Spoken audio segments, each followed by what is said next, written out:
Hey, what's up everyone? Welcome back to another Sims 4 video on my channel. So today we're building a small suburban house in the Mount Komorebi region, meaning that this house is of course, as the region itself, Japanese inspired. So before I tell you guys a bit more about this build, I just want to say sorry for not uploading for over 2 weeks now.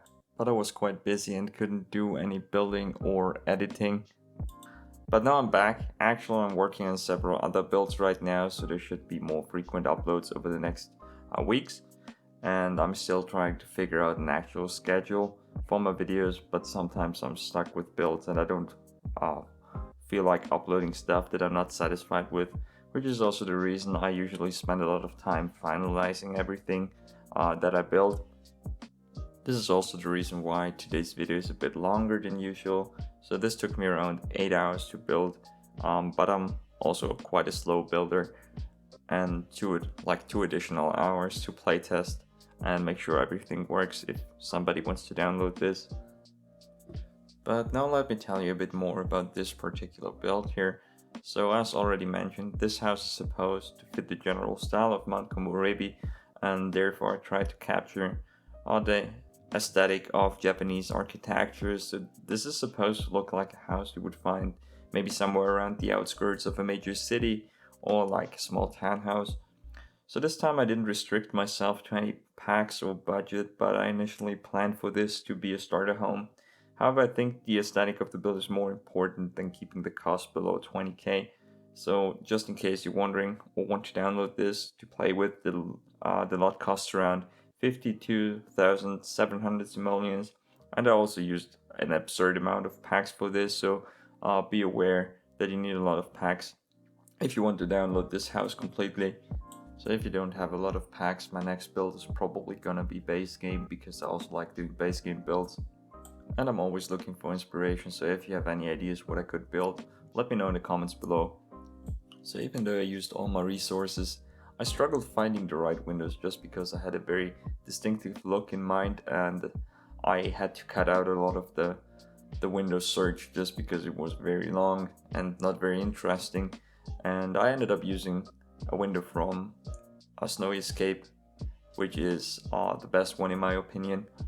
I just wish there would be an option to resize windows, because I find myself very often in a situation where I found the right window in terms of looks, but it doesn't fit very well. And I'm not sure if there is a mod that lets you actually resize the whole window and not just the frame. So in case you didn't know, you can of course resize all objects with cheats, also windows, but with windows it doesn't really work because the quote-unquote glass always stays the same size. So let me know if there is a mod or other solution in the comments below. So until now I haven't really told you anything about this build except that I wanted it to look Japanese inspired, of course, and I think there are certain distinctive features that people associate with Japanese architecture. And for me personally, it's this combination of the old traditional way of building, which seems to be influenced by Chinese architecture as well, and more modernist approaches. So I try to incorporate this into this build. So this is of course only my personal perception. I also feel like especially the roofs are very traditional in some areas, and therefore I used one of the roofs that came with the Snowy Escape expansion because I think it fits here very well. So one thing I also associate with Japanese houses is having an air conditioning system, which is not usual where I live.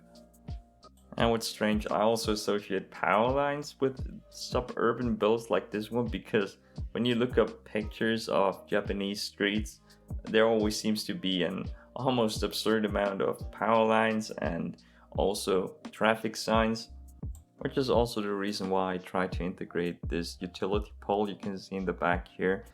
However, I removed it later on just because I couldn't connect it to anywhere and it kind of looked odd, because you can't really connect it to anything else outside the lot, of course.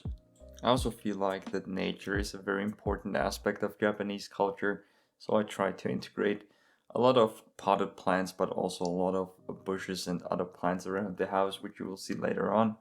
So as I said, I used a lot of details for the walls as well.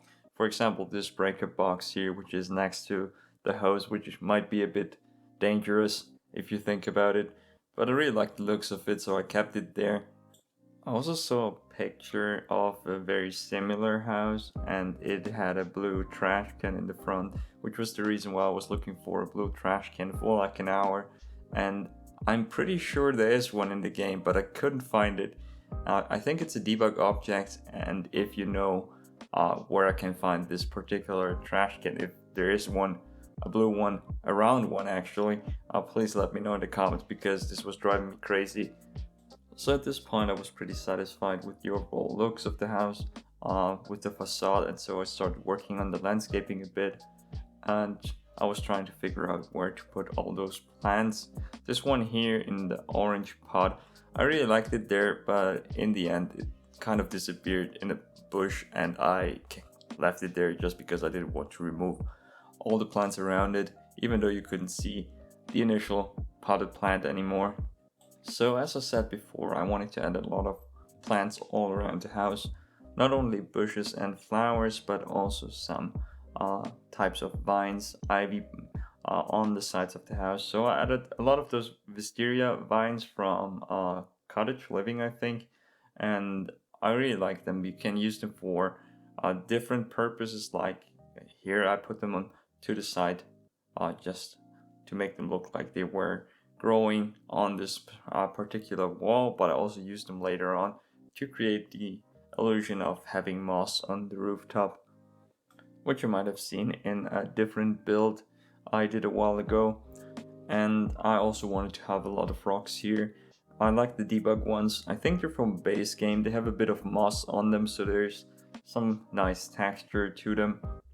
So as you can see here, I dragged out a lot of different plants like this hedges here, and also all the panels in the back, and I did that because some of these objects are actually debug objects and you can't clone them by pressing shift. So I usually just drag out a few, so just in case I need some of them later on, they're already there, because it's kind of annoying to look through the catalog, which is quite big in my case because I have a lot of expansions, and the debug objects are also not categorized, so it's quite hard to find stuff at times.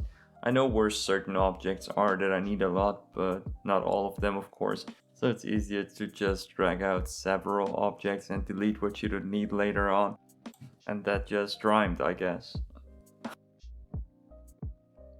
So as you can see, I used different plants for the walls outside, and I initially planned on using the ivy from cottage living just because I already used the wisteria vines, and I ended up using the ivy from the vampire expansion just because the color is a bit better.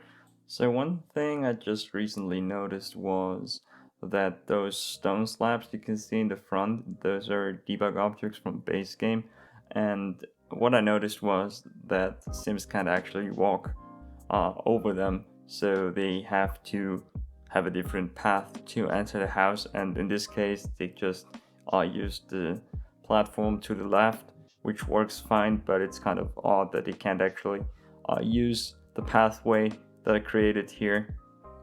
So here I'm putting some additional plants on the roof just because I wanted the plants from the side to continue growing over the roof, and at first I used those, I'm not sure what they're called, they're from base game and I used them a lot. I think they don't even have a name, I think they just called debug object or whatever, and I eventually removed them just because I didn't like the color and they didn't go well with the wisteria vines from the sides, so I just removed them later on and added some more debug plants. Also some more wisteria vines, but these are debug objects, which was really useful because they wouldn't snap to the wall, so you could place them more freely, which is really an advantage. So at this point I thought I was basically done with the garden because I wanted to keep this build very compact.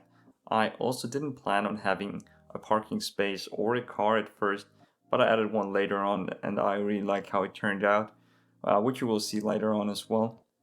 So as I already said, I had a very particular picture how I wanted this house to look like, and I was very happy how it turned out at this point, but I didn't spend much thought on the interior just because I had no idea how I wanted it to look like, I only knew that I wanted to use some objects from Snowy Escape just because they're basically made for this particular style here, and I'm gonna talk about the interior later on when I'm actually working on it. Also the cat, as you can see here, just because I wanted to add some additional detail. And what's strange about these cats, because there's several of them in different poses, that they are a debug object, not from cats and dogs, but from base game, which is kind of weird. And I recently started using those cats as like decorational objects or for screenshots to add some life to the pictures. And I actually placed everything you need to play with the cat inside. So there's a football and the cat bed. If you want to have a cat here, you can of course also remove the debug cat outside if you don't want it sitting there. So as you can see, I have removed the previous plant from the roof and placed different ones. I think those are two different types of debug objects here, and in my opinion it looks much better because the colors are basically the same. So I was pretty pleased how this turned out. So after finishing the front and the roof of the house, I wanted to work on the sides, and I didn't place any windows, so I had to find a place where they not only looked good but they also served a purpose, because very often you have windows inside that are necessary but they don't look very good from the outside, and it's always a struggle to find some kind of middle ground between looks and functionality, which is one of the things I still struggle with when building.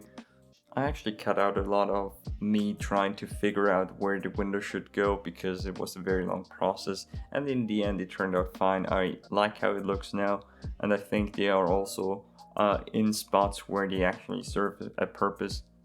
So as you can see, I have moved on to the interior, and I was trying to figure out where the staircase should be, just because I think of course a ladder would be way more economical, but I felt like a ladder wouldn't fit the particular style of this build, so I just had to add a staircase just because it looks much better in my opinion, at least.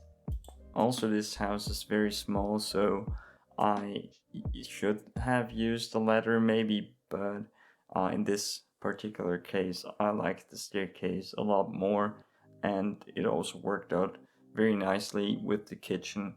I at first wanted to place the bathroom here, but then I decided that the kitchen area should be here, which also looked better and was more economical in terms of the space that I had. This is actually a very small house. We have like a 4x4 square for the second floor, excluding the balcony, which gives us only 16 tiles in total. And we also have the same room size below with 2 additional tiles in the front, so we have only 34 tiles in total, which makes this build very small, and it would actually qualify as a tiny home if you have the tiny living expansion, because everything with less than 64 tiles is considered a tiny home, so you will get all the perks if you're interested in that. But if you don't have tiny living, it doesn't really matter. I know that I used one specific bookshelf, which will of course disappear if you don't have tiny living, but I think it's not a big deal here. So if you're missing only that expansion, you could of course download the house. I think I didn't use any other objects from tiny living. So here I started framing the house, and I used some of these debug latches here in gray just to add a bit of additional detail. At first I wanted to add some columns here, but they didn't fit because they were just too thick and it didn't look right. I also grabbed some stone framing here from Jungle Adventure for some additional detail around the bushes outside, and also some of those mossy rocks just because I like the look of them. So at first I didn't plan on adding too many objects to the side of the house, because I also thought about turning this into a row house by adding 2 or 3 more additional houses to the sides, and maybe also a cafe or a small shop or a restaurant. So if you like that idea of another video on this build where I expand it, let me know in the comments, because I think this could be good, so maybe. So I then started framing the bushes and flowers outside, and what's very nice about stone walls from Jungle Adventure here is that they are not an actual fence or wall, so they won't snap to the grid, and I can freely place them around the bushes, which gives me more freedom in placing them, which I personally prefer. So here I'm working on the balcony, which isn't too special. I just used one of those bamboo fences as a privacy shield to the left, and then I tried to figure out which fence I wanted to use here, but in the end I used a half wall with a specific trim that has this small fence on it, which I think looks quite nice. I then tried to integrate those panels I had put aside at the beginning of the building process to integrate them into the building. They don't serve any specific purpose, I just think they look nice on the sides because they add some additional detail. I also added some flowers to the walls and some of those cedar bars to the small windows in the back, but also to the side of the building, so it looks like a climbing trellis for the ivy and the other plants on the sides of the house. I then added a lot of plants around the house, some hedges, which are debug objects here, and some flowers, which are just normal objects, and then moved on to the inside, again where I tried to figure out where the kitchen should go. So as I said before, I eventually removed the bathroom from the front of the house because I wanted to have the kitchen here. It's a much nicer look and I like the open concept here. I also utilized the space underneath the staircase for some of the cat supplies, the cat bed and the food bowl, which you will see towards the end of the video. I also made sure that everything here is functional, so if you want to download this, it should work just fine. So my aim for the interior was to keep it simple and cozy, but also a bit messy, because at first I didn't really think about the person living here, which can be very helpful for furnishing any type of house basically, at least for me, so I like using this strategy here. So for me this is basically a single household with one sim and the cat. I also thought that the sim could maybe be a student, and I also furnished the bedroom according to that. So there are a lot of books and the laptop and the backpack, which are not necessarily objects exclusive to a student, but I think the interior fits the general idea of a student living here. I also wanted to have separate rooms for the bathroom and the toilet, which was not really possible because this house is very small, but I think this is also specific to Japanese culture to have a separate toilet and a separate bathroom. I think in some cases even the sink is in a separate room, so I wanted to apply this, but I think it's just easier this way. Of course, you can always add an additional wall if you really want to separate the toilet from the rest of the bathroom, which should be possible here, but you would only have an additional door, and I think for gameplay this would be a bit annoying, and I actually tried adding an additional door and it just looked kind of odd. So as you can see, the upstairs is a bit more cluttered than the downstairs area because I wanted this to look inhabited and add a bit of personal character to it. I also really like the bed here. This one is from Eco Lifestyle and it's not a normal bed. You have to use cheats to access the bed because I think it's a recycled one, and in my opinion it's very fitting for this whole idea of a student living here because it's surely not the newest model and I think it looks a bit shabby as well, or at least well used, and I think this is very fitting for the general idea.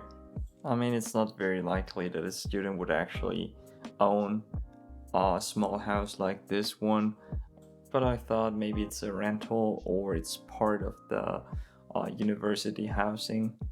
But not everything here needs to make sense, so because this is The Sims, we can basically do whatever we want, and this is just my idea for this build, but you can of course play however you want and also use this house for whatever sim you want. I mean, it would be interesting to hear your opinion as well, so let me know in the comments below what you think, what kind of person could live here. So at this point the house was like 90% finished, and I wanted to have as many details as possible on the inside as well, and so I added some more additional objects to the room, for example this mirror here, but also some of those downspouts which are supposed to be like cable ducts. And I also used a lot of the wall decorations from vampires, for example the cracks and the water stains, just to give the interior also some additional detail. I also used them outside later on because I wanted the house to look like it has been there for a while. So as you can see here, I eventually added a car, which I didn't plan to do, just because I wanted the house to be very compact. I mean, it's still quite compact. It's only like 10 tiles wide, so it doesn't really matter. And I think the car actually adds a lot of character to the house, like somebody's actually living here. And I still don't understand why we don't have working cars in Sims 4. I mean, this would be a great kit maybe, or an expansion where they give us additional like jobs for a mechanic or a taxi driver or something like that. There are so many possibilities, but I think EA doesn't want to utilize any of them and leaves the potential to the modders. So at this point I was almost done. I was just adding some additional objects to the build, like this stone wall here from Jungle Adventure that I have used before, and also some wooden boards which are basically just debug objects from base game. I like using them a lot for framing stuff or also for pathways, and most of the objects I'm applying here are actually just debug objects. I think debug objects should be just normal objects because I use them all the time, and I don't know why they are not part of the normal object catalog here. So unfortunately I had no use for the power pole here, so I removed it and added a tree and some additional rocks and debug objects as I said before, and then I started using more terrain paint like before, which was necessary because I expanded the build a bit with the parking area here. So I'm not sure if you guys got this in the video, but the parking space itself is not terrain paint. Not sure if I cut this part out, but it's actually a tile that I used, and it's a dirt tile, not even concrete, and I really like the looks of it because it has a lot of texture, and I think I'm gonna use it more in the future just because it's a very nice tile actually. So in addition to the final objects outside, I also started to finalize the interior, tweaked a few colors here and there, placed a few more objects and small details like the shoes here, and filled these racks here with some additional objects. I also added some more plants, and I actually wanted to use this small space next to the railing here for something, I didn't know what, so I just added this small colorful stool here and also some additional wall art in the back.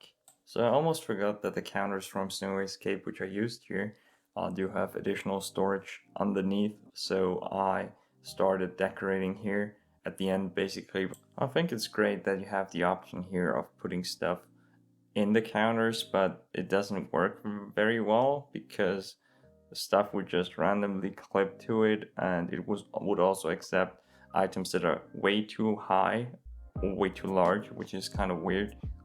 And so I decided to use the red shelf to put stuff underneath just because it worked much better, and everything is still functional here. I almost forgot to add the sink, which wouldn't be a problem because there is another sink in the bathroom, so this would still work, but in my opinion it's kind of weird to not have a sink in the kitchen, so I added one also for looks. And as you can see, I used a lot of other decorational items like this rack here, which looks really great. And at first I had two shelves up there and I removed them just because I like the overall look of the shelf here a bit more. And so I put all the clutter objects underneath into the counters. I removed that section from the video just because it was very long and it didn't make it to the final build, so it was kind of irrelevant. I also added some additional decorational objects upstairs. So lastly, I added the objects for the cat, and with that the build was basically finished. I did some minor work on the exterior, but it's not really anything worth mentioning. So if you made it this far into the video, I just wanted to say thank you for watching. I hope you enjoyed the video, and if you did, please leave a like and make sure you're subscribed if you want to see more. See you guys next time. Peace out.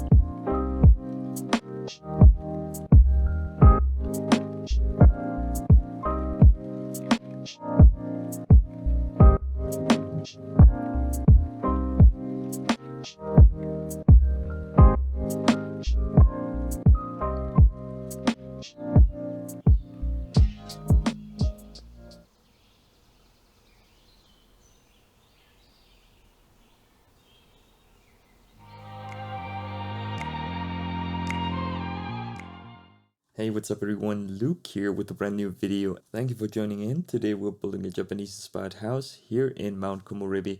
So it has been a while since we built anything for this world. I think the last one was the modern family home, which I'm gonna link somewhere on the screen here. But now, without further ado, let me tell you a bit more about this particular build here. This time I wanted to do a one-pack build, so this house uses only base game and Snowy Escape, which is actually one of the best packs in the game, so if you're not sure what you want to get, Snowy Escape is certainly a good choice. Of course, only if you're interested in building things like this house here, because after all, the pack is mainly influenced by Japanese culture. So this house is pretty small, with the first floor here, which is only 6x4, and the second floor, which is only 5x4.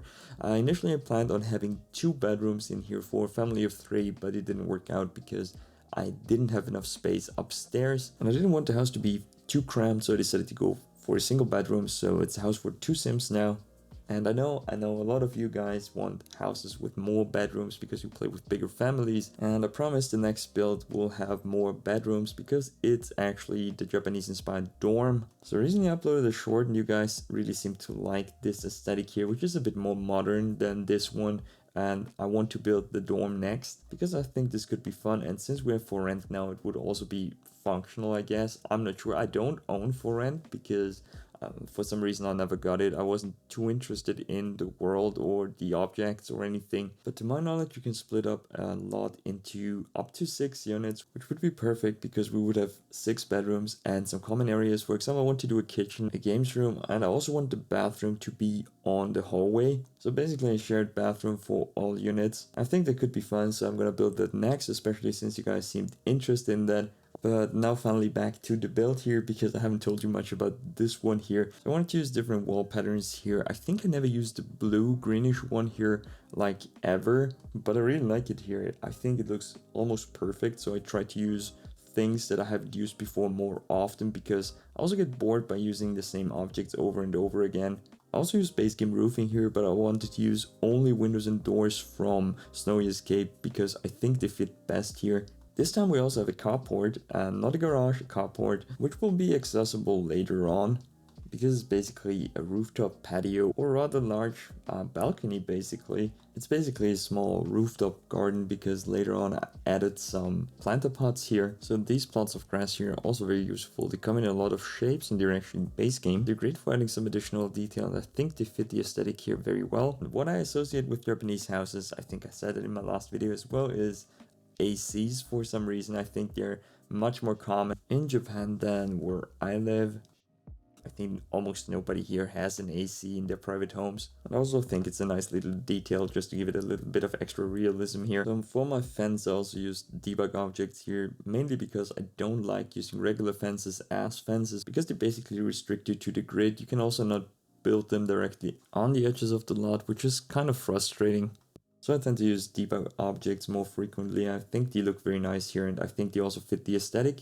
So one thing I have to say here is that Snow Escape has some of the best plants in the game here. I really like the trees, I really like the bushes, and we also get a nice variety of debug plants here, which are very usable for landscaping, especially for builds like this one here, which are supposed to look a bit more overgrown, because those of you who watch my videos more frequently are probably aware by now that I usually tend to do very excessive landscaping. That's just my personal style. I mean, I have done some more modern builds with simpler landscaping, but this is what I prefer. I also think it fits here because I wanted to build a more suburban house with this one here, and I think this looks like you could find it on the outskirts of a major city. So as I said before, the only restriction for this build was that was only allowed to use base game and Snowy Escape. There were no budget restrictions or anything, and I think the final build is around 36,000 simoleons, somewhere around that, maybe a bit more. So this is not really a starter home, but as I said before, it was also not the goal to build a starter home. So a major portion of the garden area here is pretty much completely unusable because it's overgrown by plants. And I also added some ponds, so we have one in the front and one in the back here. By the way, if you're interested in more builds like this one here, I have a separate playlist on the channel for just Mount Komorebi or Japanese inspired builds. So if you're interested in checking that out, I'm gonna put it in the description below, or you can simply go to my channel and look through the playlist. And if you don't own any packs, don't worry, there's also a base game playlist, which I'm also gonna put in the description below. So at this point I was pretty satisfied with how the build looked, but I still wanted to add more plants here. I also planned on using a utility pole and some power lines here because for some reason I associate power lines with Japanese architecture, and I think this is because when you watch like a documentary, a movie, or an anime, you see almost absurd amounts of like traffic signs, utility poles, power lines, and I think this is very distinctive for the picture that most people in the West have about Japanese architecture. And so I wanted to use a utility pole. Unfortunately, it's not really possible to connect it to anywhere, so I simply omitted it. And I think the build looks better without it. So as I said before, this build is only Japanese inspired, so I don't make any claims that this looks accurate. This is just my interpretation. But if there are any people here who might be qualified to judge this build in terms of authenticity, please feel free to leave a comment below. I always appreciate feedback to improve my building skills or learn something new. But I think this build fits the aesthetic of Mount Komorebi quite well, even if it's most likely not completely accurate to Japanese architecture. But after all, I'm pretty pleased with how it turned out. So as you guys know, I never upload anything I'm not completely pleased with, which is also one of the reasons why I upload very inconsistently. Still working on that, still working on a schedule after like 3 years now. But a lot of you guys told me that they prefer inconsistent uploads over inconsistent builds, so I have certain standards. Usually my builds are functional and play tested, because I want you guys to be able to download these houses if you want to and use them in your game. I think that's the point for most people as well who play the game more like it's intended to be played, like with having several families as a life simulation. And that's also the reason why I usually make sure that my builds are functional. I also try to build stuff that's interesting and new, so I don't like to repeat myself because it's boring for me and it's boring for you guys. And also if I don't think a build is good enough, I usually don't upload them. I have so many builds that are just saved to the gallery, which I might finish at some point. But what I upload is usually what I consider the quote-unquote quality stuff, and I hope you guys can see that. But enough about that for now, so back to the build. As you guys can see, we have a very nice patio here, which takes up a huge portion of our backyard. We also have the second pond here, which I was talking about earlier, and I also added a staircase here, not a ladder. I want to have a staircase to our rooftop patio here on the carport. So these planter pots here are usable, but only the front portion, because if you put them against the wall like I did here, you can't access the two slots in the back, but I would still consider them functional. I also added a telescope here, and I replaced the privacy fence and added an additional fence to our two patios here. This time I decided to go with lighter wood tones than I would usually use because this house is pretty small, and I think with smaller builds like this one it's especially important to utilize strategies to make them feel a bit bigger than they actually are, which I think I did only partially achieve because the bedroom feels very cramped. You will see that in a minute. So moving on to the interior, I first started to add some lights here and then a wooden flooring. And as I said at the beginning of this video, I wanted to have two bedrooms at first, which was unfortunately not feasible because The second story is only 5 by 4 tiles, so one bedroom would have been like a 2 by 2, which is way too small. You can barely fit a bed in there and basically nothing else. And this would have been kind of unrewarding in my opinion, so I decided to go for a house for just 2 Sims and use our extra space here for like storage and stuff. So as I'm recording this, I wonder if Japanese bedrooms are actually upstairs and if there are any standards where they're supposed to be located or if they are supposed to be open like mine here. And to be honest, I might have to check for my next build because this was really fun to build, and I think I'm gonna do more houses like this one here. Maybe put them all together like a small neighborhood or like a suburban street. Again, let me know in the comments below if you would be interested in that. So one thing I know for sure, and this kind of bothers me, is that you would probably not have your dining area like right in the front of the house, which unfortunately was the only place I could put it because I wanted to have some kind of living room area as well, and the whole first floor is basically just one big open area here, not counting the bathroom to the left. But it is what it is now. I still like how the house looks, even though I think it's probably not very authentic. Again, let me know in the comments below if you're familiar with Japanese houses, but after all, we're building The Sims here, and Mount Komorebi is a fictional region,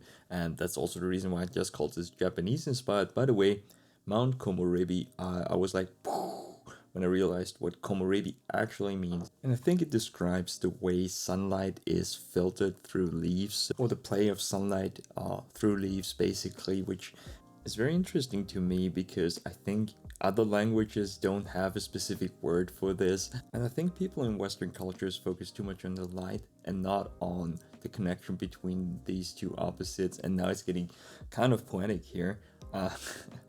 I'm no expert, but I just find it fascinating that there's a specific word to describe this phenomenon. Back to our build here, we have a very small kitchen, as you can see. I wanted to add some plants with the bonsai here. Now we're also going to use a trusty cedar bar wall decoration here for some additional detail. So with these aprons here, I think I have to use a different swatch, but this is basically one that fits everything. It's neutral and very nice in general. I wish we had a single apron as well for smaller kitchens like this one here. So another thing I just realized while recording this, I didn't add a trash can here. We have one, but I used it as a custom pot for this plant here, which looks pretty nice. I also added some debug dirt to cover the original vase. So initially I wanted our dining area to be further to the back here, but I had to move it to the front, which kind of bothers me because this was the only way to place it, since I want to have some kind of living room area here as well. So as I said before, everything here is functional, even though it's a bit cluttered. I also added some additional windows to the back here because, as I said before, with smaller houses like this one, you need to make sure that it doesn't feel too small. And I initially also wanted to use furniture from Snowy Escape, but I think I overused the couch and this chair with the fur on it, so I decided to go with the base game couch. I also used a kind of odd color for the screen here, and I wanted to have this very old-fashioned TV here sitting on a small table, like you could move it out of the way if you needed a bit more space or if nobody is watching TV, for example. Also wanted to use this wall-mounted shelf here you see to the left, but I ended up removing it because there was basically no space and here it was blocking the staircase. So I just added some wall decorations from base game here instead. So moving on to the bathroom here, I wanted to use a very old-fashioned looking bathtub, but I couldn't find one that I really liked, and there's only one included in Snowy Escape, so I decided to use this one, which looks a bit too modern in my opinion for this particular house, but I still kept it here because I didn't want to use a shower, and I kept the bathroom very basic, so nothing too special here, nothing out of the ordinary. It's also fully functional, of course, and it's rather large in comparison to what I usually build, so I could have used this room as a second bedroom and put the bathroom upstairs, but at the time it made more sense to me to have the bathroom downstairs. So this is our bedroom area, and again, I'm not sure if open bedrooms like this one here are very common. So in case you're wondering, the bed here is fully functional because I usually get some comments of people asking if the bed is functional or some people claiming that the bed is not functional. But if you place the bed against the wall like I did here, your Sims can simply scoot over, so it's not a problem. But keep in mind that the Sim sleeping on the wall side can't get out of the bed until the first one gets up, so that's one thing to consider if you're playing with houses like this one. So if one of your Sims has to like get up before the other, you might want to consider this. So one thing I don't understand with Snowy Escape is why we didn't get any traditional Japanese sleeping arrangements. For example, the futon, so your Sims can actually sleep on the floor, which would have been a nice addition for this expansion pack. However, I understand that they would have needed completely new animations for your Sims. I'm not sure if there are sleeping bags in the game, but if they are, they could have used this animation. I also like the bed, so don't get me wrong, the bed is good. I use it a lot, so also for other builds as well, but I think it would have been nice to have something different for the people who want to have like a more authentic experience with this world. So let me know what you think about this topic in the comments below. And also, if you made it this far into the video, I want to say thank you for watching. I hope you enjoy my videos, since I always try to improve. And if you do enjoy my videos and if you watch them frequently, please consider subscribing if you're not subscribed already. So at this point, the build was almost finished. I was just trying to figure out the final arrangement for the bedroom. I also got rid of one of the windows here because it was basically blocked anyway. Also did some more cluttering here and there, not only upstairs but also downstairs, because I forgot that the kitchen counters from Snowy Escape have additional storage underneath, which I tend to forget because these counters are pretty unique. I'll use them a lot, still I forget to put any additional objects in the storage until the build is almost finished. And the storage is good and bad, because if you want to add some additional detail, some additional clutter to the build, it looks pretty cool. But if you don't want to put anything there, they look kind of empty and the build looks kind of unfinished in my opinion. So as I said before in the video, I feel like the bedroom is maybe a bit too cluttered. But I wanted to keep the dresser because I feel like it would be quite unrealistic to have no dresser at all in the house. I mean, where would you put your clothing? So I just kept it here and I think it looks alright. Even though it might be a bit too cluttered. You know me, I do a lot of clutter usually. It would be a challenge for me to not clutter too much, so I might try that in a future video. So we also have some additional storage here on the wall, which I think looks alright. These are from base game and I tend to use them a lot because I like how they look and I feel like they add some nice little detail to all your builds. Also change the wall pattern upstairs and downstairs because I like the wood tone here, which matches with the rest of the build, and I also feel like the overall color of the wall is a bit warmer. So the only thing left to do was cluttering the kitchen and adding a little bit of terrain paint, not too much this time. I really like how the shelf from Snowy Escape fits in here. It's almost like it was made to be used with this exhaust note here. This is actually one of my favorite shelves. It looks so unique and interesting, and it's also usable because it has so many slots. I think I also used it for my French country bedroom in like green. It looked really great in my opinion, and what I also like about it looks rustic but also modern, so it's usable for all kinds of builds. So before we showcase the final build, I want to say thank you for watching again. Please don't forget to leave a like, especially if you want to download this. It's in the gallery, my ID is in the description below if you're interested in downloading it. That's it for today. See you guys next time.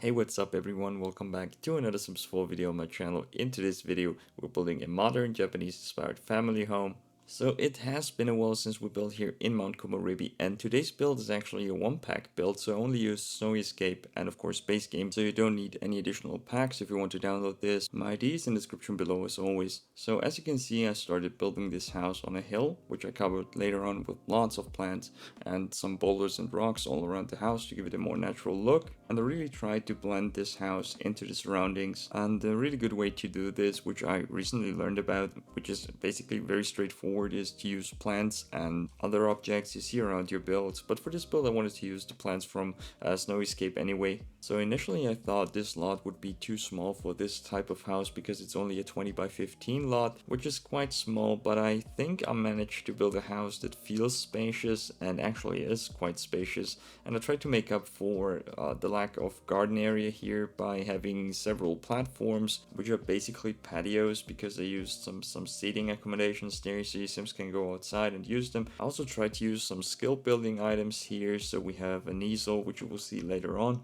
We also have an outside fireplace, which looks very nice in my opinion, which you will see towards the end of the video. So this house is intended for a family of 3, so we have 2 bedrooms, 1 bathroom. I really wanted to have an additional bathroom on the 2nd floor, or at least a half bathroom, but there was no space for it, so I just left it. And I think 1 bathroom should be enough for 3 people. But if you guys really need an additional bathroom, you can always get rid of the office area, which is in this room here where I'm currently placing the windows.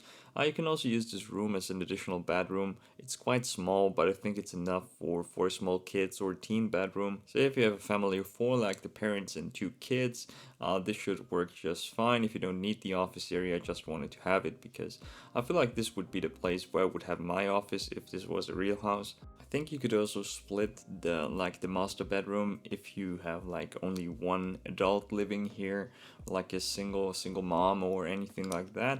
You could certainly split it into 2 rooms and have an additional kids room there or a small bathroom. But for this build, I wanted rooms to feel spacious, so I didn't place too many objects. I still wanted them to feel cozy, but spacious and clean, I would say. And the furniture from Snow Escape is just perfect for that, because they all have the same wood tones and also some white swatches. And this time I used the lighter wood tones because they give the house a modern look. They're very warm and cozy, and that was what I was going for with this build, as I said before, so I really like that. And what's also nice about building with Snowy Escape and base game only, you basically get furniture for every type of room. So we have like kitchen appliances, we have dining table, we have different chairs, there's furniture for the living room area, there's also bathroom furniture, which is pretty nice.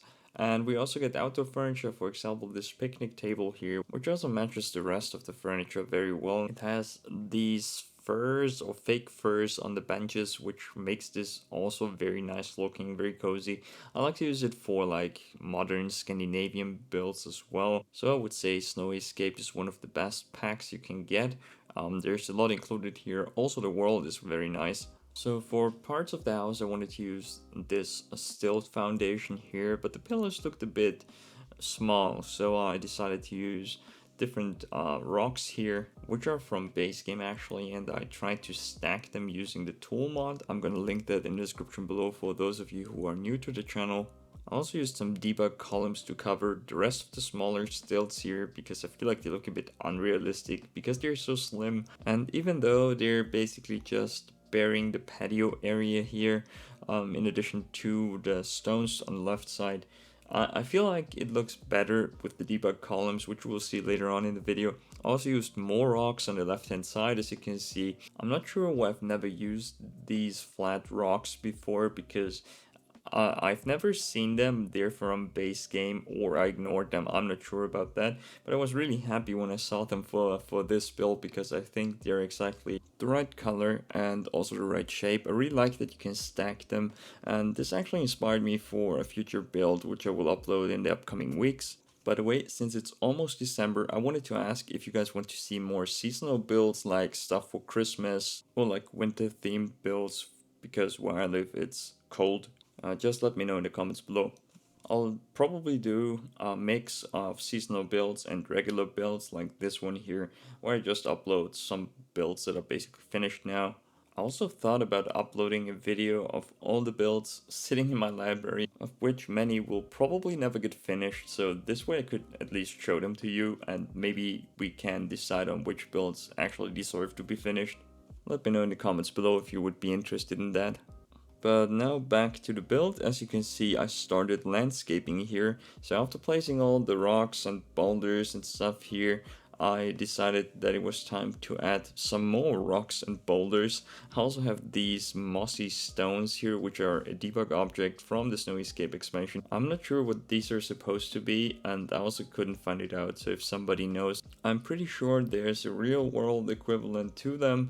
Maybe they're just signs because they have writing on them, I'm not sure. If you know, let me know in the comments below. So as you can see, I use tool mod a lot for this build, and the reason for that is if you have a hill like this one here, the objects will usually float, and with tool you can lower them down, and it's just extremely helpful for builders, but also for less experienced people who want to improve their houses. I also use it for decorating because you can downscale, upscale objects. If you need, for example, a smaller plant in particular, you can make it smaller so it fits on a shelf. But you can also use it to elevate objects. For example, I used it, as I said before, for like decorational objects and flowers to put them on shelves. And sometimes it's necessary to have smaller or a bit bigger objects just because the are just not the right size for your build. So it's very helpful. As I said before in the video, I'm going to put it in the description below if you want to check it out yourself. There's also a very nice tutorial on how to use it. It can be a bit overwhelming at first, but it's actually pretty easy to use, and I think it improved my building a lot, so I would really recommend it.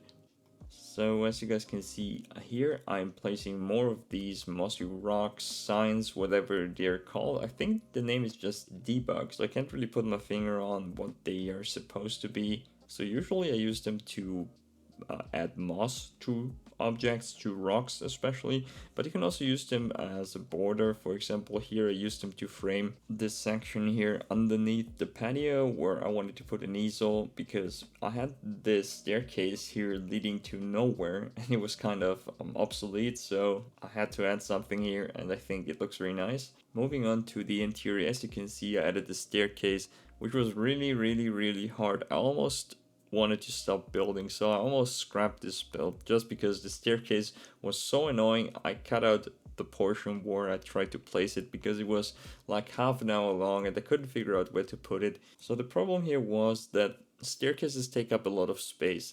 I mean, you need a staircase here, you don't want to place a ladder. It would be just too unrealistic. It doesn't make sense. It's nice to have the ladders for micro builds, but not for more sophisticated houses like this one here, which wouldn't have a ladder. It's just a fact. I think I've never seen a house which had just ladders. So you might have a ladder leading to the attic, leading to a small tower area, but I think it's safe to say that most houses don't have ladders. I think I've talked about this in a different video, so here we have the staircase, and I finally found a good place for it. I had to make the house a little bit bigger because I didn't want the staircase to go all the way through the kitchen slash dining room area here. And as I said before, I wanted the house to feel spacious, very open, very modern.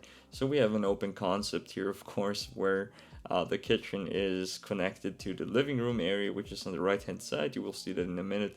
And I'm actually pretty happy how the layout turned out because I built this house basically exterior first, of course. So I wanted to make sure that the exterior looks nice, and then I would worry about the interior, which is always a problem. And sometimes it's really much easier to build the interior first and then worry about the exterior because you can basically work with what you have. You don't have to worry about things being functional or having enough rooms because they're already there.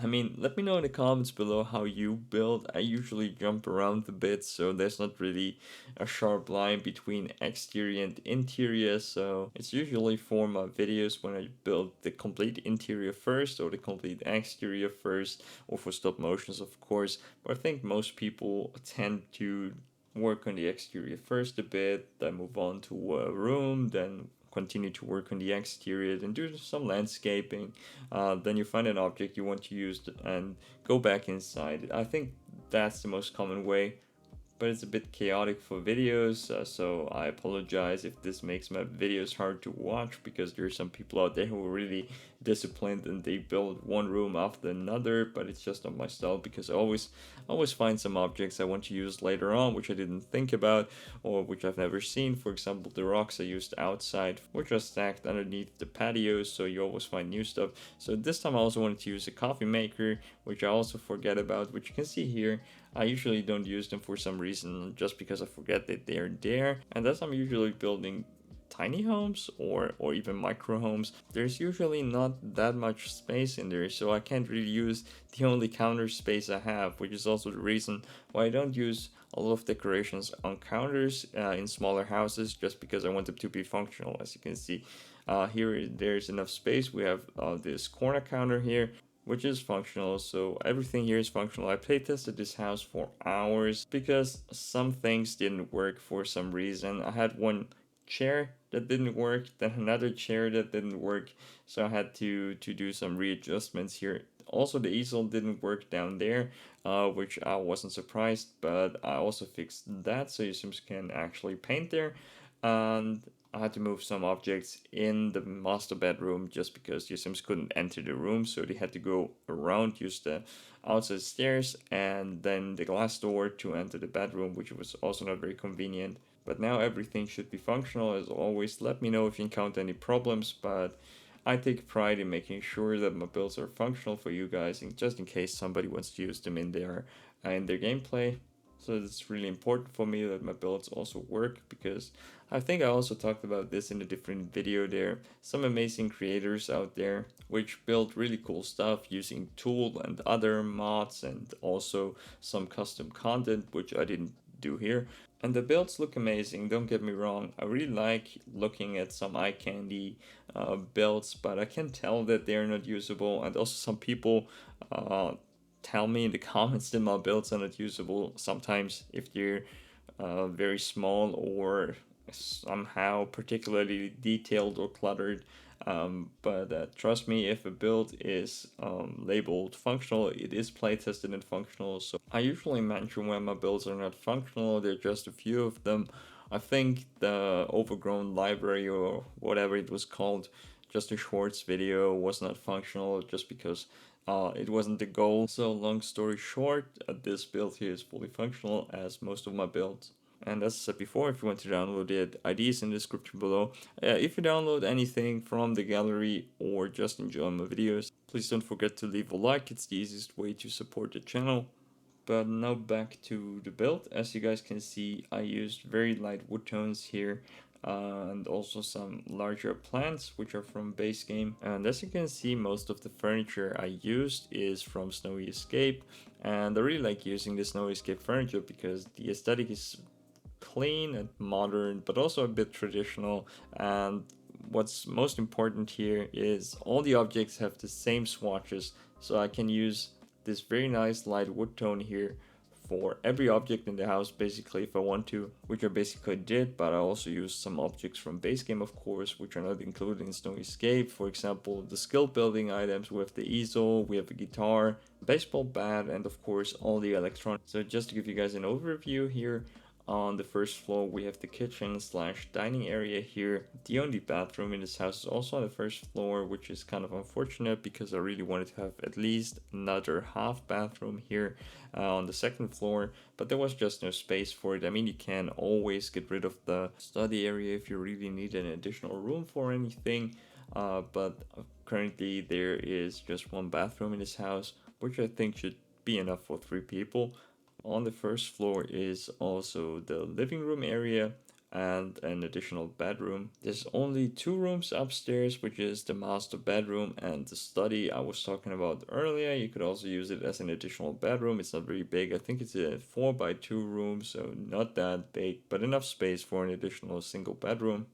My houses are usually not that big. Even if I build a family home like this one, it's usually for like 3 or 4 people max. So if you want me to build bigger houses, let me know in the comments below. I also have some rather big houses sitting in my library for some time, which I would like to finish. And they're actually like 99% finished. I think one of them, and the other one is like 90% finished. But I just can't get myself to do all the play testing. It's so much work, but I'm pretty sure they will be released eventually because I put so much work into them, and it would be a shame if they would just sit in my library forever.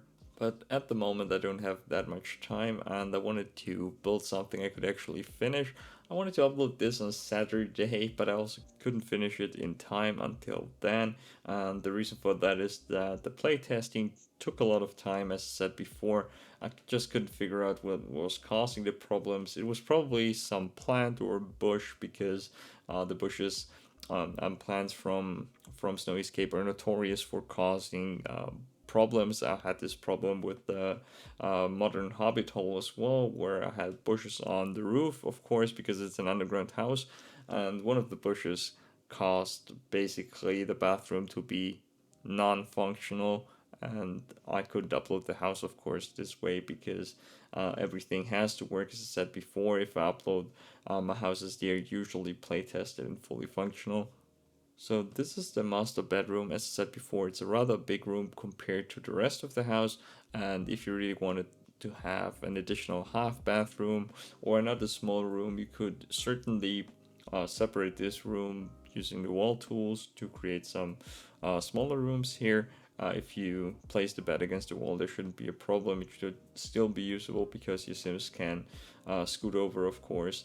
This room has also access to one of the roof patios, as you can see here, which is also the area where we have our outside fireplace, which is currently not there because I added it at the end of the video. And as I said before, considering my usual builds, this is very minimalistic. I wouldn't say plain, but I would say clean looking because I didn't use too much clutter. I would say there's some cluttered shelves in the study here and in the bedroom downstairs, but I think it's not too much. It's just to give it a bit more of a realistic feeling, like somebody's actually living here. But of course, if there are not enough objects here, you have, I would say, enough space. Or maybe not if it's like a bowling alley. That might be too much. I mean, you can place it on the roof somewhere or on one of the patios. That might work, but I'm not sure about that. So here you guys can see the study I was talking about earlier. I'm also placing some skill building or just some decorational objects here. As you can see, we have a telescope. We also have the easel down here, which I was also talking about earlier. And I used some more bushes from Snowy Escape to cover up this area here to make it look a bit more realistic and natural. I also used some of these red leaf trees here just as a little bit of contrast.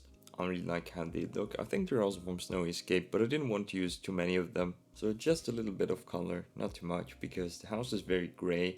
And as I said before, I wanted the interior to be warm and cozy, and that's also the reason why I used these light wood elements here. So as you can see, we have a dressing room area kind of here, the little sitting area where your Sims can read. Yeah, as I said before, it's really easy to separate the master bedroom into two rooms. You would basically just have to place a wall in between here, and you would have an additional like bathroom or a bedroom or whatever room you need. So as I said before, I have some rather large builds sitting in my gallery, and I want to release them at some point. And I wanted to ask you guys if you would prefer to see a stop motion for these builds, because I haven't recorded the whole building process for a speed build. Also, a speed build would be like 3 hours if I cut out some of the parts, so it would be way too long. And even a stop motion would be like 30-40 minutes probably. And I thought about just doing a tour video. I'm not sure if you guys want to see just a tour or if there has to be a stop motion or speed build, but I'm not sure how I would do the tour. Probably I would just walk through the house using the free cam and then talk about the individual rooms and the build itself, what the inspiration was, what the general idea was, what I tried to achieve. Just talk about the problems I encountered with the builds and my ideas and thoughts during the building process basically. So I'm not sure if you guys are interested in that or if you just want to see speed builds and stop motion, because after all, this is a building channel and I think doing a tour would be just in line with the concept of the channel. So I wanted to know if you guys would be interested in that, because I always try to create content that you guys actually want to watch. Anyway, long story short, let me know in the comments below if you would be interested in that or if you want a different concept. So for example, if you say, oh no, I'm fine, do a speed build for example, then I could do a 2 hour speed build, which I probably won't do because it's an insane amount of work and I think people don't want to watch 2 hour speed builds. I think the threshold here is like 30 minutes. People watch 30-minute videos, but they don't want to watch longer videos, at least in this genre, I would say, because it kind of gets boring, especially if there's no commentary. I'm not sure about the commentary anymore because I thought this channel would improve with me doing some commentary, telling you a bit about my thought processes here. But some people also told me they don't like the commentary, so it's a little bit like a double-edged sword because some people mute the commentary, some say it's too slow, some say it's just right. Some people don't even watch the video, they just listen while playing The Sims themselves. And I'm aware I can't make it right for everybody, but I just try to do my best here. Anyway, back to longer build videos. I'm probably gonna do stop motions just because I think they're the most convenient. They're also a lot of work, but I think it makes sense to like do a stop motion when a speed build would be like 2 hours long. I'm also aware that not everybody likes stop motions. I'm also aware that not everybody likes speed builds, but I think these are the two main types of build videos. When I built the Sylvan Glade cottage, I tried to kind of edit the highlights, which was also quite interesting, and I'm not sure if people liked it, but it was a different type of video, but I also learned from it, so it was an interesting experience. But I think most people prefer speed builds. I think that's quite safe to say. Anyway, let me know in the comments below what your favorite type of video is. If this video was too like slow or too fast, I think it could be a bit faster, but it's just inconvenient to watch if it's too fast. But some people want really fast speed builds, and I think that's not really a problem because we're here on YouTube and you can always adjust the speed. Anyway, back to the build. As you can see, we have a very nice room divider here for the master bedroom, and I really want to use this object here, but it caused a lot of problems because you couldn't enter the room, and I eventually fixed it by rotating it a bit so the Sims wouldn't have to enter the room from outside. So this is the second bedroom for like a kid or a teenager, and this room is a bit more cluttered, as you can see here, with this very nice shelf, which is also from Snowy Escape. I think I used multiple of these. There are not as many slots on this shelf as I would like, but it's not really a problem because if you have like the tool mod or the red shelf mod, which I'm also going to link in the description below if you want to check it out. I didn't use it for this build. You can pretty easily clutter shelves like this one here. So my favorite part about this build is probably this outside fireplace here, which I think is also from Snowy Escape. I used almost all furniture from the pack, and it's just because the furniture looks modern and clean, but also traditional in some way. It's just perfect. I think, as I said before, one of the best packs for builders, but also for gameplay. Anyway, we're now at the end of the video. I just want to say thank you for watching. I hope you enjoyed the video, and if you did, please leave a like, consider subscribing if you're new to the channel. Also leave a comment if you want to. I always appreciate feedback, and I hope you guys enjoyed the video. As I said before, the build is fully functional and play tested. You can download this from the gallery. My ID is in the description below. If you're interested in more builds that fit Mount Komorebi, there's a playlist on my channel. I'm also going to link it at the end of the video. Again, thanks for watching. See you next time. Peace out.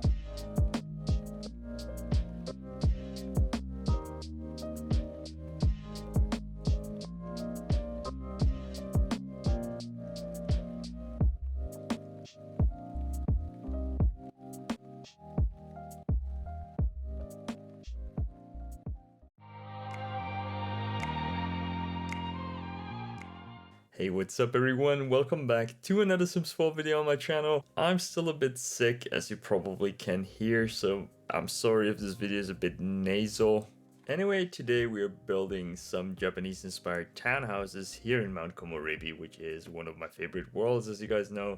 So as I haven't uploaded in a few months now, I wanted to upload something a bit more special, even though, as you guys know, I try to make all my builds as unique and interesting as possible. And this build here, I think is really cool because you can use the for rent pack to basically have several households living together in these townhouses here. I also added a small cafe here. I'm not sure how the new pack works with the small business stuff shit, because I'm a builder and I don't really care for gameplay that much anymore. And my initial plan was to build a whole neighborhood here, a small neighborhood. I wanted to have some areas where your Sims could like meet. For example, I wanted to have a playground here and also additional shops. But to be honest, I don't really like the medium-sized or large lots here, so I started building on this very small lot, which I think is only 20 by 15, which is, I think, the smallest lot here. And so this is the reason why we only have the cafe here and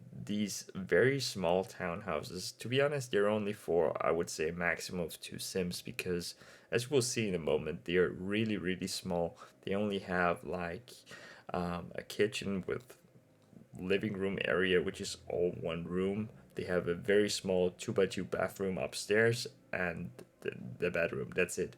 So depending on your playstyle, I would say these houses are too small for some players, because I know there are people out there who like to play with really big families.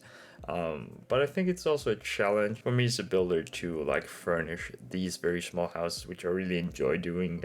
It's my favorite thing to build. But I also think these houses here are a bit more realistic, even though they are not very authentic Japanese. I would say it's just my interpretation of the very interesting style that we have in Mount Komorebi, which is a mix and match of different influences, I would say. So what I mean by more realistic is the size of the houses, so they're really small, and I think this is what you would find in a big city like Tokyo. I'm not entirely sure how big these houses actually are.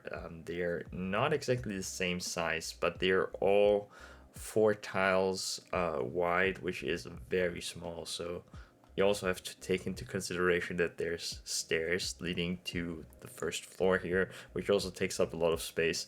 But I try to make it work, and also to give each of these houses an individual character so that they don't look the same. So the interior of each house is also different, and I try to match the interior with the exterior, and they all look different, as I said before. So I'm also curious what you guys think who would live in these houses. So if you have any idea, let me know in the comments below. Create some Sims, tag me somewhere. I know that a lot of you are like into creating Sims, some of you are into building, some of you are into renovating, and some of you like to play the game as it's intended to be played, and like to use my houses in their gameplays, which is also the reason why I try to make my builds functional, just in case somebody wants to use it in their game. So before we move on to the interior, let me tell you a bit more about the exterior here. So each of the houses has some kind of entrance area here, and I wanted to have like some kind of fence or super high wall that really separates this part here from the rest of the build. Unfortunately, there are not really that many super high fences in the game, and I didn't want to use a wall here just because it would be too high in my opinion. And I really like this fence here, which is, I would say, the perfect height. It provides some privacy here, even though you can see through the gate, but it doesn't matter too much. I also wanted to have some kind of parking space here for cars, but I decided against it later on because it took up so much space, as you can see here with the white car, and therefore I decided that the rest of the inhabitants here simply don't have cars, and this way I could use the entrance area here for like some planter boxes, for some gardening accessories, for some plants. I also wanted to use different gates that are in the game, and I think as we don't have that many big gates, it would not be very realistic to have cars parked directly in front of the house, because there would be no way to get them in or out of there. So I think this was the right decision here. So another thing that I associate with Japanese culture is having lots of plans for these like suburban looking builds, which is one of the reasons why I like to build like Japanese inspired builds, because as you probably know if you watched some of my older videos, I like to do very excessive landscaping most of the time, at least. I mean, I did some more modern builds where the landscaping is a bit more simplistic, I would say, but most of the time I like to use lots of plants, lots of terrain paint. And this is also the reason why this build here is a bit more overgrown, but in a controlled way, I would say, which is what makes Japanese architecture so distinct in my opinion. So as I said before, I wanted to make each of these houses unique, so we have different types of roofing here, and this house here in the middle also has a skylight, which is very nice. As you can see here, we have a lot of natural light from the ceiling here. The rest of the house was pretty dark because the windows are so small, so I did a lot of ceiling lights, and later on additional windows to the sides, which I couldn't do with the house in the middle, which is the reason why I wanted to add the skylight here, and I'm pretty pleased how this turned out. So at this point I was adding some more decorations outside and also some lights here. So for this build I didn't want to restrict myself to any packs because I wanted to use everything that I have. So it's not base game, it's not Snow Escape only, it really uses an excessive amount of packs, but don't worry if you don't have that many packs. I also have a playlist for packs that only use Snow Escape and base game, of course, and there's also a base game playlist on my channel if you're interested in checking out my base game builds as well. And trust me, you don't really need that many packs to build something cool, because I like to use base game from time to time, because to be honest, there are a lot of nice objects in there that I like to use a lot, also for builds that are not exclusively base game. The playlists are also in the description below if you want to check them out, but now back to the build. So as you can see, I started working on the interior here, and the first house here is supposed to be the oldest, or at least the oldest looking house. So to be honest, I didn't really think what the aesthetic for the first house would be, so I just started building here. And I decided, and as I was building, I started to use all these like shabby looking, used looking things like the fridge here, and the used counters from, is it Eco Lifestyle? I'm not sure. And it all came together so well that I just went with the flow. And the first house I would say is for like a student who's very much into gardening, because I had a lot of plants here, who was also really tight on cash, so they decided to use the old furniture that was left behind by the previous tenants here, or maybe they got it for free somewhere or bought it at a garage sale, I don't know. At least that's the vibe I was going for. So here's the kitchen area, and as I said before, the first floor is basically just one room with the kitchen and the living room area here. So for me, it's really interesting that all of the houses turned out differently in terms of layout and how spacious they feel, because they're basically the same size. I think the last one might be a bit bigger than the rest.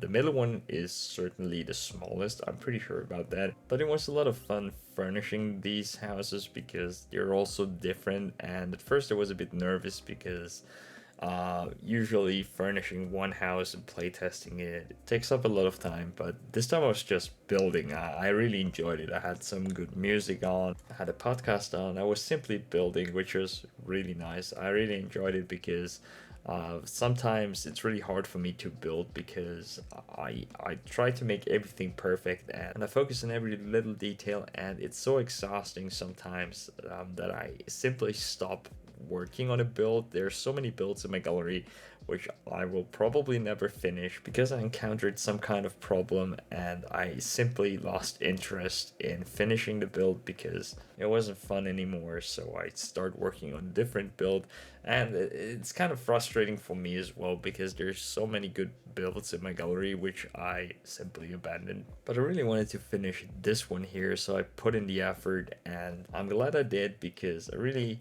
as I said before, I really enjoyed building this, and I'm pretty happy how the build turned out. So initially I used some white plaster here for the ground floor, which I also used for the first floor upstairs, and I'm not sure how much sense the tiling makes, but I really like how it looks, and so I simply decided to keep it. It's my build, I can do whatever I want. And I think it also fits the shabby old-fashioned aesthetic I was going for. Shabby might be the wrong word here. I would say it's old-fashioned, but cozy, I would say. And as I said before, I'm pretty happy how this turned out. So for this build, I used some of my favorite objects here, which are the planter pots from Snowy Escape, of course, the fridge, which a lot of people seem to hate. So this fridge is really notorious because a few years back I uploaded a short and somebody left a comment about the fridge. They didn't really like it, and a few thousand people agreed. Somebody even wrote, the fridge gives fridge I found laying on the sidewalk vibes. So this fridge is a bit controversial to say the least, but I like it, I like to use it. I think it also fits the aesthetic of this particular build here, so I wanted to use it. And I think it's a pity that we don't have more objects that look a bit more used, that look a bit more realistic, because not everything is squeaky clean. And I think if I ever created a pack for this game, it would probably be something like cozy realism, used objects, stuff kit. I'm not sure if people would want to have this in their game, but like I said before, there are not too many used looking objects in the game. There's one chair which I really like, but it only has one or two swatches. with scratches. It would be really nice to have some more objects with used looking swatches. Anyway, as you guys can see, I started to work on the second house here, and I used the same flooring here as for the first one because I think it looks really nice, but I wanted this house to be a bit more modern, and therefore I used some furniture that looks a bit newer. For example, the counters here from Dream Home Decorator, and this stove here, which is from Snowy Escape, but I eventually switched it out later on. So at first I wasn't sure about the color scheme or aesthetic for the second house, so I simply started building, and I really like the orange fridge here, so I decided to use some more neutral colors here, different wood tones and orange as an accent color. I eventually got rid of the wall pattern here because I don't like the trim here. I think it's too dominant. But I also changed the wall here for our first house because I think this tile here looks really interesting, and so I decided to go for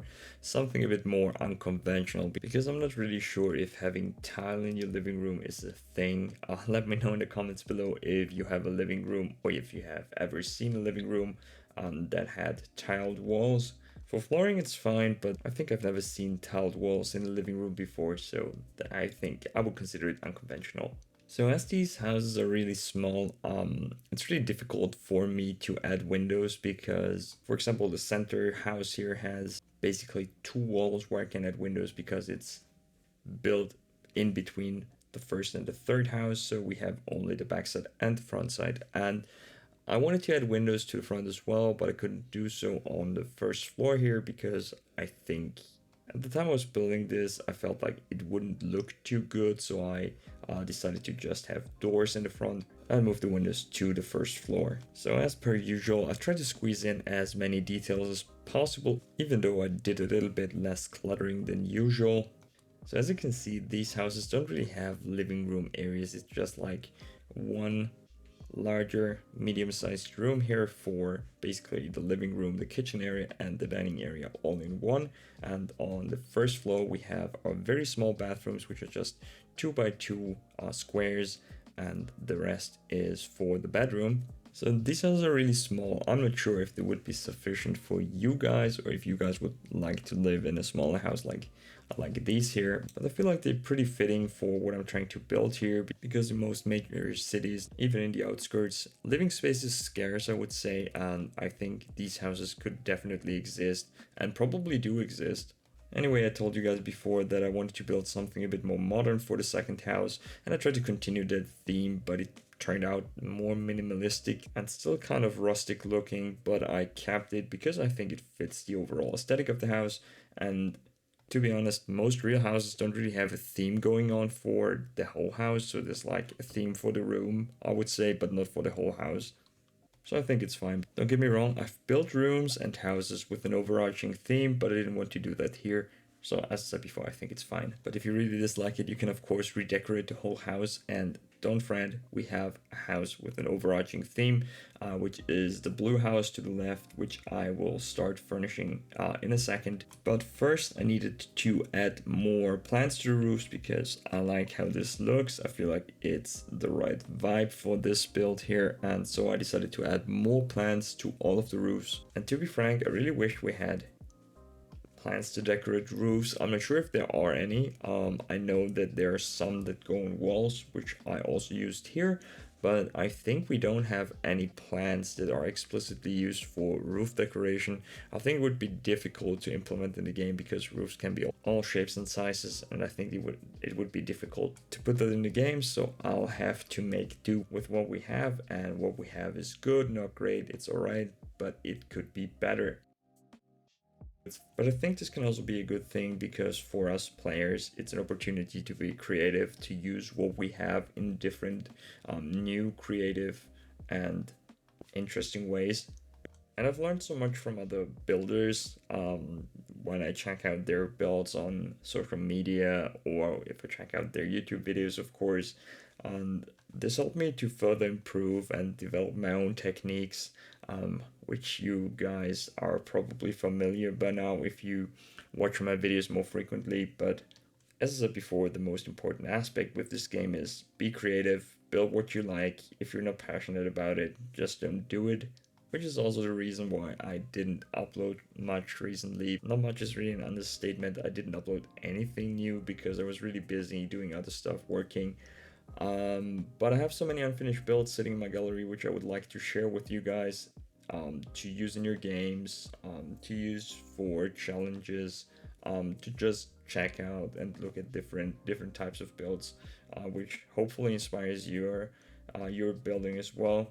But hey, one day at a time, and at least I got to finish this video today, which took way too long in my opinion because I built this in like 3 days at most. So this was a rather quick build, at least for my standards, and I tried to not get stressed because I just wanted to build something that I would really enjoy building, and I did. I was sick at the time I built this, so I wasn't really in a condition to build for longer periods of time, so I had to be quick building this. And as I said before, I really enjoyed building this because it was also a bit of a distraction from being sick, and in a way being sick was a good thing because it forced me to be quick. As you guys know, if you watch my videos more frequently, I'm a really slow builder, and usually builds like this take forever, and that's because I'm kind of a perfectionist with my builds here, because I want to build the best thing possible to share with you guys. But I think it's not always healthy because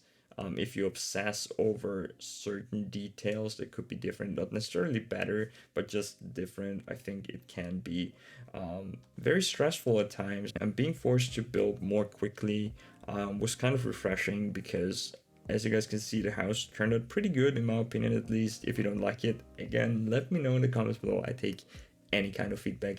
But it also was kind of interesting to see what I could achieve in just a few hours spread over the course of like 3 days, as I said before. Anyway, back to the build. As you can see, for the last house I decided to go with a modern interior that also matches the exterior of the house, because I feel like the third house here is a bit more modern than the rest of the houses, or at least it looks a bit more modern. And for the color scheme, I decided to go with light blue for the walls and base everything else on this color. I also wanted to have wooden elements here, but not necessarily in natural wood colors, so I decided to go with white here for the wooden flooring, which looks pretty good in my opinion. At first I was a bit worried that the house would look too cold, but then I decided to add some objects like this dresser here that have a natural wood look, I would say, and also some more colorful objects like this wall-mounted clock here, which is one of the clocks that I basically never use, but I think it fits here. Actually, I really like it for this build, even though it's green, but I also feel like it's a nice contrast, and therefore I decided to keep it here. I also want to make this house a bit bigger and create a more interesting shell, because all these houses are basically boxes, and I feel like what makes Japanese architecture so interesting are all these little details and interesting parts that all work together to form an interesting whole.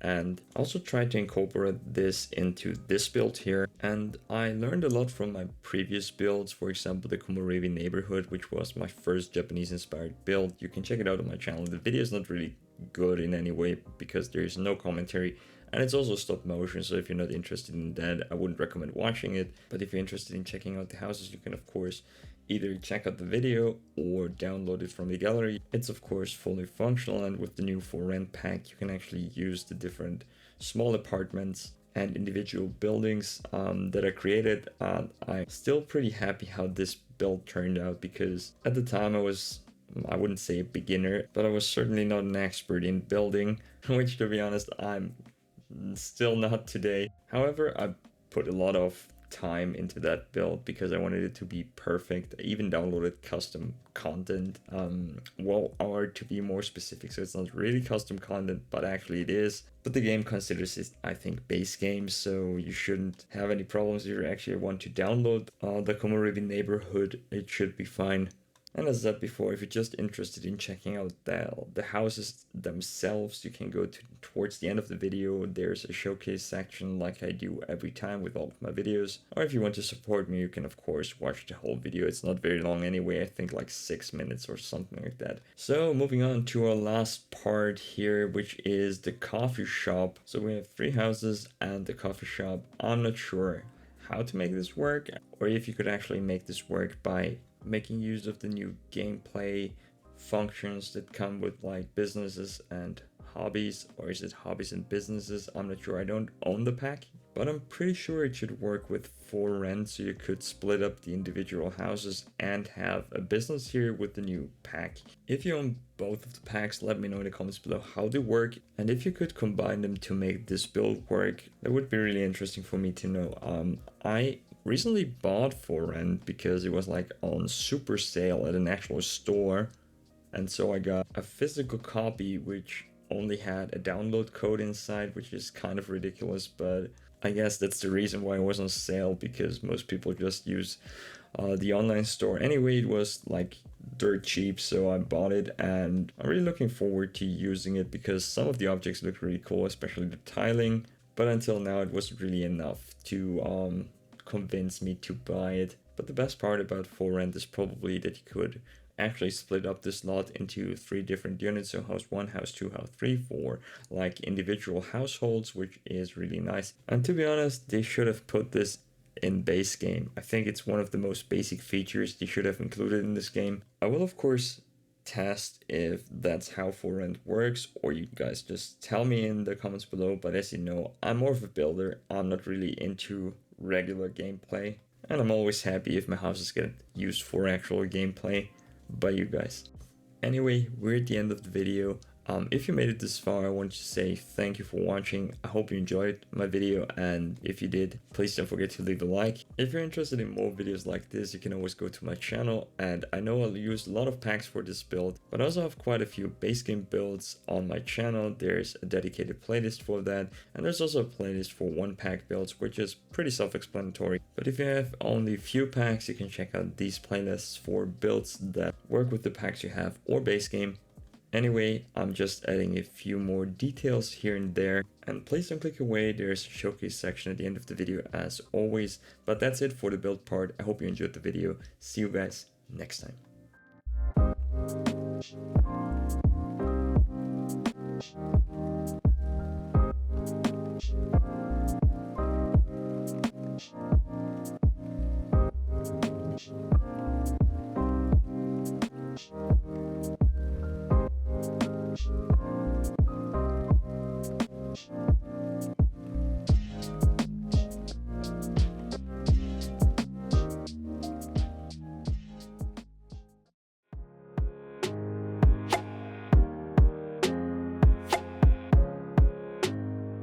Hey, what's up everyone, welcome back to another Sims 4 video on my channel. So today we're building a rather big house here in the Komorebi region again. Today we have a stop motion. The reason for that is that the video was like 50 minutes long, which was way too long in my opinion for a speed build, and I think I couldn't do that long of a commentary, so we have a stop motion here, but I still wanted to do commentary. By the way, let me know in the comments below if you prefer just music for stop motions or if commentary is fine, because I think most people that do only stop motions don't do commentary at all, and I think it's more a thing for speed builds. However, I wanted to tell you guys a bit more about this build here, and once we move on to the interior, it's gonna be a bit like a house tour. I'm just gonna talk about the rooms and what they're supposed to be, so you guys can just lean back and relax here. And at the end of the video, of course, we have some pictures of the finished build, so you can check that out if you want to. Of course, all the chapters are in the description below if you're interested in a specific part of this build. So this is a 1-pack build for Mount Komorebi. That's also the reason why I tried to adopt the specific style of Mount Komorebi, which is of course Japanese inspired, as you probably know. And this is a 1-pack build, so I only used base game and Snowy Escape to build this, so you don't need any further expansions if you want to download this.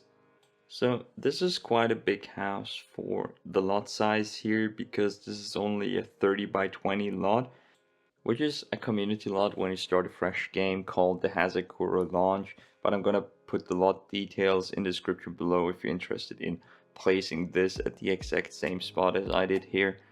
So this build took me a while to finish, not only because it's a rather big house, but also because I struggled with the particular style I was going for, because I wanted this to be a bit more traditional but with a modern twist, which wasn't that easy to accomplish. Also with the pack limitations, So the biggest problem was probably the layout, because I didn't consider where rooms would go and just did the exterior as I thought it would look good. So I really struggled trying to figure out where to put which room, especially because I wanted to use stairs, because I think it would be really odd to have ladders in a build like this one. And in the end, I found a solution for placing the staircases efficiently, so I'm pretty pleased how it turned out. So as you can see, this build has 3 large balconies and a rather big deck here, including this outdoor dining area. So in general, I tried to keep certain areas of this build more open, like the dining area here or the balcony, and which you will see later on, also the second floor, which also features a more open room concept. So this house has 10 rooms in total, and I'm not considering the toilets here as extra rooms because they're just a toilet in the 2x1 room, and I simply separated them because, at least to my knowledge, in Japanese culture, it's usual to have the toilet separated from the rest of the bathroom, and I think the reason for that is so that you could use both rooms at the same time, which makes sense. So just to give you a quick overview on what rooms to expect in this house. So we have 3 bedrooms here, of which the master bedroom is on the 3rd floor and 1 additional bedroom on each of the remaining floors. There are also 3 bathrooms here, of which 2 are full bathrooms and 1 is a half bathroom. There's 1 living room area on the 2nd floor, which is basically just 1 big open space, which we will see later on. There's of course also a kitchen and the dining area inside, with an additional dining area outside. And then there's finally the mystery basement, which was the last room I added to this build, which I initially didn't plan to, but I think it turned out quite nice. So as you can see, I also did some rather extensive landscaping here, as I usually like to do, and the core element here was basically this large pond area, which is surrounded by trees and bushes, as you can see here. So the majority of the lot is actually the pond area, because the house is also partially built on water, as you can see here. So when I do the landscaping on Japanese inspired builds, I always try to consider how these builds would look in real life if they could exist, like maybe this house, not so much, but other builds that I did. And it's kind of hard to describe, but for me, Japanese landscaping is basically all about creating a very natural garden area here, but in a very controlled way. So it's kind of hard to explain, but that's at least how I perceive it, and that's also how I try to incorporate this into my builds. So this is now the last part of the exterior. We have this kind of bridge or dock here, which leads to a roofed area from which you can overlook the pond. I also used these debug gates, which I think are usually used as the entrance to a shrine, but I like the look of them, so I placed them on the bridge just to create some additional detail here, even though it does make a lot of sense. So there's not much to see in this area. I also used a different gate here as the support pillars here for the roofing. So this area is mainly for looks and doesn't really have a function here. And then we have a different entrance basically to the lot here, from which you could also reach the house. I'm not sure what happened to the flooring here, why it's elevated, but I tried to place the lot from the gallery and it worked just fine. So if you want to place this, there shouldn't be any issues. Personally, I really like using Snow Escape for landscaping because it offers a variety of different debug plants and objects that work really well for creating gardens like this one here, which of course makes sense because the pack is basically all around creating Japanese inspired builds like this one here, which is of course not authentic, but I tried my best to capture the essence of Mount Komorebi and put all that I've learned from different builds here and from the general aesthetic of the world into this build to make it as fitting as possible. So with the exterior being finished, I want to move on to the interior. So this is the entry hall here, nothing too special to see, and here we have the staircase to the basement and the staircase to the first floor. This room was especially hard to furnish because there was a lot of space but not enough to actually place anything of interest, so I tried to just keep it simple here.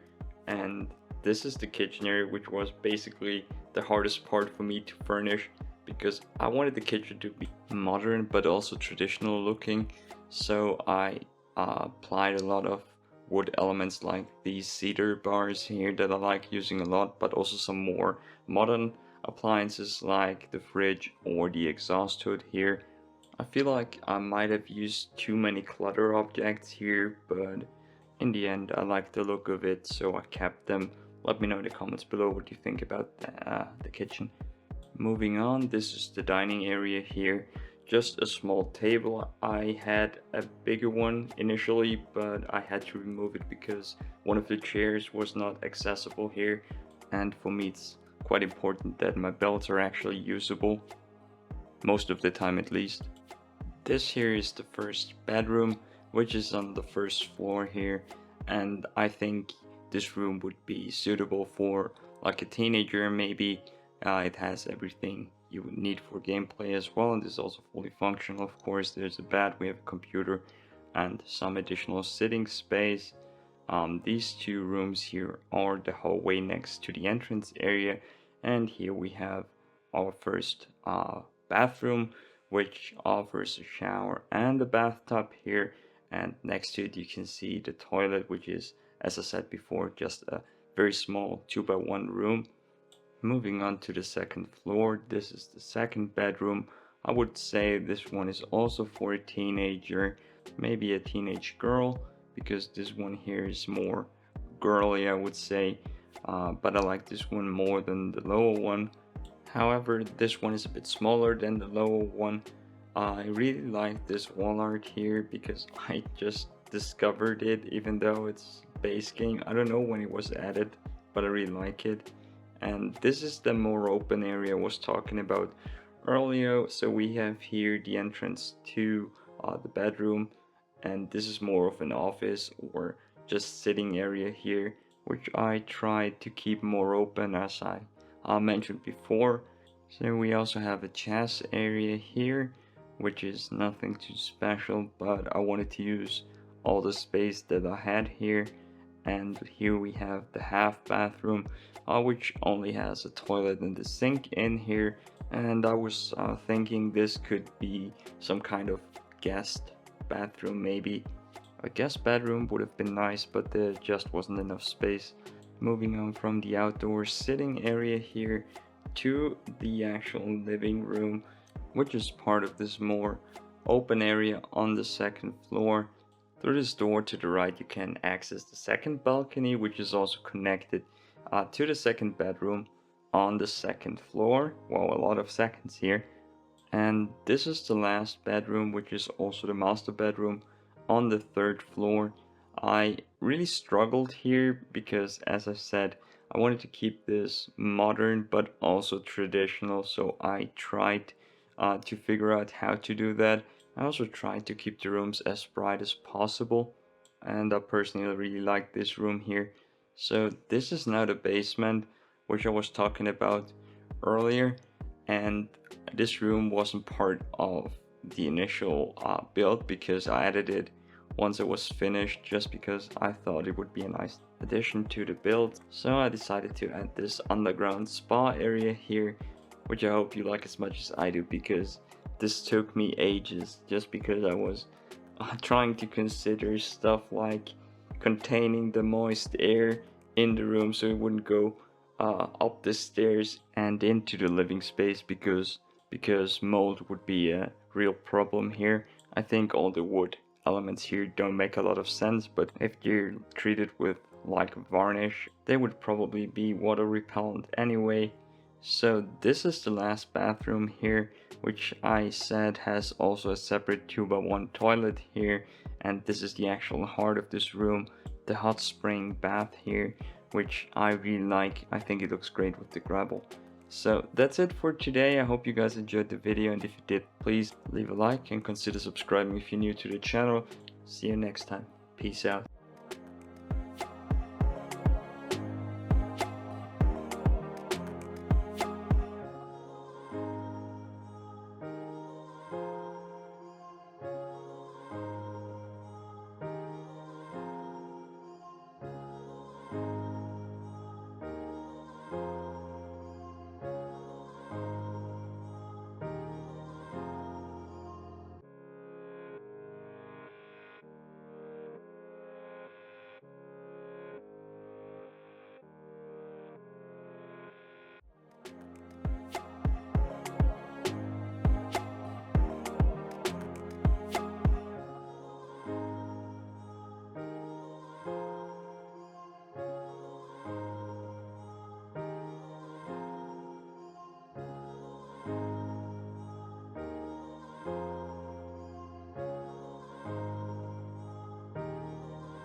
Hey, what's up everyone, welcome back to another Sims 4 video right here on my channel. So today we're building another starter house, this time for the Mount Komorebi region. So this is a one-pack build. I only used base game and Snowy Escape expansion, which is actually the one that gives you access to Mount Komorebi, where we're building right now. So when I started building, I had nothing specific in mind. I only knew that I wanted to build something more traditional, and I also wanted to include a courtyard for a small garden area. So I started with this U-shaped structure here and added a patio and a bamboo fence. So as this is a starter house, I was building on a budget of 24,000 simoleons because this house is intended for 3 Sims. However, as we also have to consider the cost of the 20 by 15 lot here, the actual budget was a bit lower, so we only had 22,000 simoleons to spend. Also at this point I was just trying to figure out the colors for the roofing and the walls, and I decided to go with a very basic black roof and some white walls with wooden accents. I initially planned on using more wood like in the reference pictures I looked at, but it turned out to be a bit too dark, so I decided to go for the more neutral and much lighter white walls that are also included in this pack. So at this point I was already pretty satisfied with the overall shape and overall look of the build. I'm just trying to add a few more details like roof trimming and also a small porch roof right here. Usually I also like to use a lot of pillars, especially in the corners, for some additional details. However, since pillars are quite expensive, I ended up removing almost all of them, especially in the back of the house where they weren't really visible. So here I'm putting down the privacy fence again because it caused some trouble with the stairs in the front for some reason. Personally, I think the trickiest part while building is putting down doors and windows, because I want them to look good from the outside but also be functional from the inside. And because I usually build as I go, I have to do a lot of rearranging of windows and doors because they're cut in half by a wall or just look completely silly or aren't functional at all. So this also happened during this build because I had to rearrange basically all of the windows later on and also add some new doors. So at this point I did an oopsie because I didn't realize that my PC stopped recording for some reason. And unfortunately a large portion of the building process of the garden is not included in this video here. I wanted to include a pond here, but unfortunately it was so small that it didn't look good. So I decided to use an onsen and just shrink it down. It even has this cool like rock border I was looking for, so I think it fits perfectly. And then I added some more greenery around it because I wanted the garden to look natural, but like artificially natural, if that makes any sense to you. So here I also had to move the wall to the side because the foundation was actually interfering with the plants and made it very hard to place them. So here I also added some vines to the roof because in my opinion the wall was a bit blank and boring, so I want to add a few more details. I also added some more details to the garden. The Snowy Escape pack has a lot of plants in it, and in my opinion they are all amazing. I love to use them in other builds as well. So after I finished the garden, I went on to the interior of the house. But first I had to come up with a floor plan, and I decided on putting the kitchen and the living room on one side of the house and 2 bedrooms and the bathroom on the other one.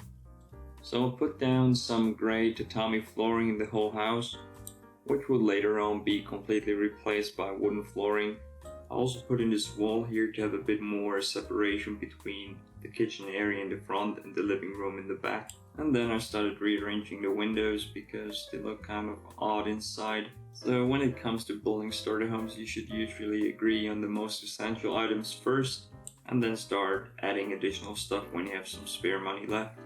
So unfortunately I had to get rid of the fireplace because it was just way too expensive for a starter home. I initially planned on using one of these very low tables where you sit around on the floor, but I changed it later on because I wanted to have chairs. So at first I didn't plan on having a separate living room, and I planned on having a combined kitchen, dining, living room area because this house is not very big. So as you can see here, when I build I tend to jump around a lot between rooms, which I hope is not too distracting for you guys, but it's just the way I build because as I go I have new ideas and I want to implement them right away. So here I'm working on the bathroom, which is actually way too expensive, so I ended up selling the furniture for cheaper objects, and then I started rearranging the windows on this side of the house as well. So in my opinion adding more windows made the house look better. This also added more natural light to the room. However, they were still quite dark in my opinion. I'm not sure if it's because of the lot or because of the type of window I was using. So as already mentioned, this house is intended for 3 people. So I started working on the additional bedroom, which is actually quite small. It's only a 3x3. So at this point I realized how dark the house actually was.